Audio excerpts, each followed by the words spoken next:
जो इंसान जो कातिल हो जाते हैं, क्या अल्लाह ताला उनके गुनाह माफ करता है? किनकी? जो कातिल हो जाते हैं, कत्ल जो कातिल हो जाते हैं जी, जो कातिल हो जाते हैं। जरूरी नहीं, और डिपेंड करता है क्यों कत्ल हुए। अगर अपने जुर्म की वजह से कत्ल हुए हों तो फिर तो सवाल ही नहीं। और वैसे अगर कत्ल के एक जालिम ने किसी को बेगुनाह को कत्ल किया हो तो फिर इम्कान है कि अल्लाह ताला उसके गुनाह बख्श दे। शाहीन, आपका लतीफ़ा? जी, एक आदमी है वो ना पेपर की दुकान खरीदता है, तो उसकी पेपर की दुकान खरीद लेता है जी, वो उड़ी जाती है उड़ जाती है जी, क्योंकि वो पेपर की बनी होती है ना।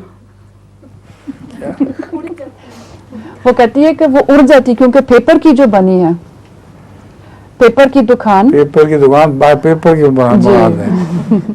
दुकान की बनावट पेपर की थी। जी। मैं समझा कागजों की दुकान खरीदता है। जी